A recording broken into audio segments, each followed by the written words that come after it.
Apa yang bisa kita saksikan dari pemaparan Menteri ATR, Agraria dan Tata Ruang sekaligus Kepala BPN, Badan Pusat Pertanahan, Badan Pertanahan Nasional itu memberikan persepsi atau gambaran pada kita bahwa pemerintahan Prabowo itu masih konsisten dengan apa yang sekali berulang-ulang saya sebutkan, runtutan antara apa yang dipikirkan oleh Mr. Prabowo, ditulis dan diucapkan sampai pada kebijakan yang kita lihat pada penjelasan dari Mr.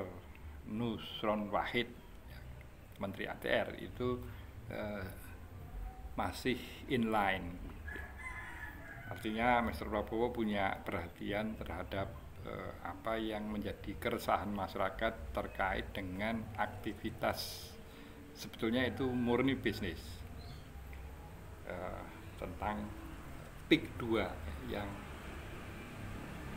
kalau itu kita tarik sebetulnya problemnya ada di hulu ya, karena bagaimanapun PSN yang bertajuk PSN pariwisata itu kemudian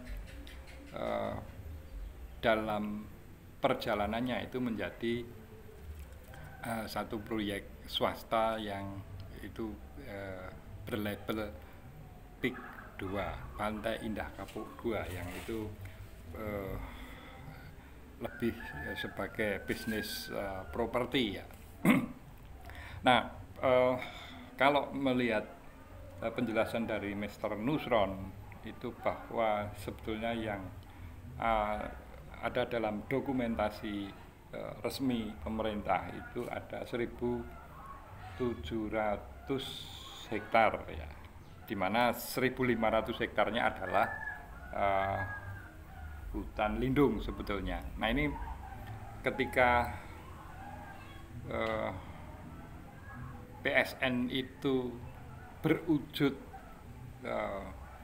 pembangunan properti yang itu berskala sangat luas, maka dampak kepada masyarakat itu juga menjadi tidak sederhana, sebagaimana banyak berita yang terkait dengan aktivitas pembebasan lahan ini sangat merugikan masyarakat setempat. Nah ini sebetulnya kalau kita mencoba meruntut satu aktivitas atau kebijakan yang diterjemahkan di lapangan, itu kalau kita runtut ke hulunya itu sebetulnya sudah bermasalah, karena kembali pada pengertian PSN, proyek strategis nasional, di mana pengertiannya kurang lebih adalah suatu proyek atau program yang dilaksanakan oleh instansi pemerintah dan atau badan usaha yang bersifat strategis untuk pertumbuhan dan pemerataan pembangunan dalam rangka meningkatkan kesejahteraan masyarakat dan pemerataan pembangunan daerah. Jadi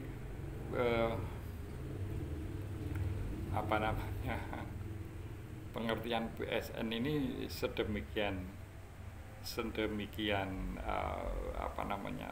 visioner gitu ya. Tetapi kemudian ketika itu diterjemahkan dalam bentuk kebijakan, PIK 2 itu adalah bagian dari PSN. Nah ini masalahnya di situ. Artinya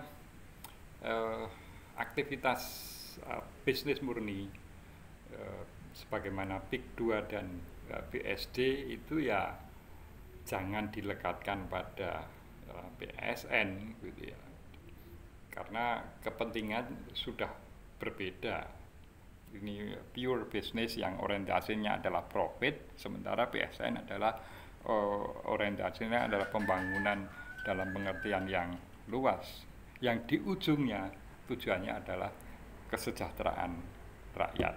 Nah ketika itu di hulunya tidak sinkron, maka di bawahnya yang terjadi adalah problematika yang sebagaimana kita saksikan bersama, itu banyak problem yang berjalin berkelindan antara ekonomi, politik, dan hukum. Ini menjadi pelajaran yang sangat berharga bagi pemerintahan berikut-berikutnya, bahwa kita harus hati-hati tidak mencampur adukkan antara kepentingan bisnis as usual dengan kebijakan publik. Salam konstitusi.